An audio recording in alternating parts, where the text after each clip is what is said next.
விஷால், ஐயோ என்ன பண்ற நீ விஷால்? பார்த்தா தெரியல, உன்னோட வலிக்கு ஆயில் தடவி விட்டுட்டு இருக்கேன். ஐயோ இதெல்லாம் எதுக்கு நீ பண்ற விஷால்? வேண்டாம். ஓ அதுவா, நாளைக்கு மொட்டை மாடிக்கு பெயிண்ட் அடிக்கணும். அதான் இந்த மாதிரி எல்லாம் வச்சு உன் கால்ல டெமோ பாத்துக்கிட்டு இருக்கேன். விளையாடாத விஷால். பின்ன என்ன இசை, உனக்கு எவ்வளவு வலி இருக்கு.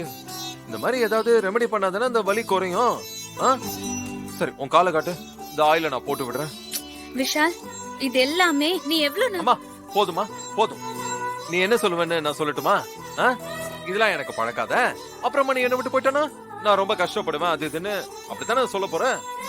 காட்டு, இத பாரு, இதெல்லாம் யாருக்கு வேணாலும் செய்யலாம். இப்போ என் அம்மாக்காக நீ இந்த வேண்டுதெல்லாம் பண்ணல, அந்த மாதிரி உனக்காக நான் அந்த மாதிரி என்ன தடவி விடுறேன். குடு. ஐயோ இது அப்படியெல்லாம் இல்ல. கொஞ்ச நேரம் எதுவும் பேசாம அமைதியா இருக்கியா?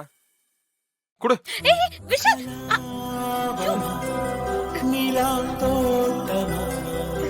யாரிந்த அழகின் அலை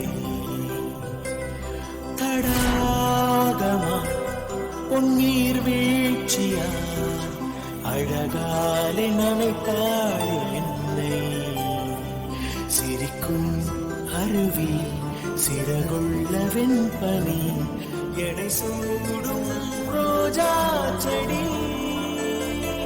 யுவதி பாரடி அதில் விண்மீன் பூக்குமே கோடி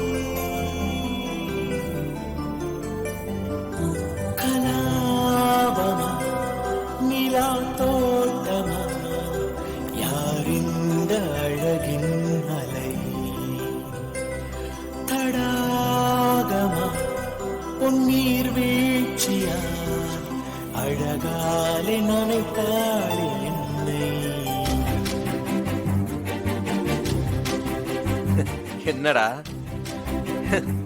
இன்னைக்கு ரொம்ப கோவப்படுறானே, அப்படித்தானே யோசிக்கிற? கோவமா?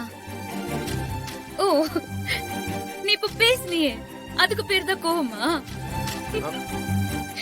ஏய் வேணா, என்ன பெயின்லாம் ரொம்ப குறைஞ்சிருச்சா? ரொம்ப அதிகமா சிரிக்கிற. ஹலோ இப்பதானே மருந்து போடுற, அதுக்குள்ள அப்படியே பெயின் போயிருமா?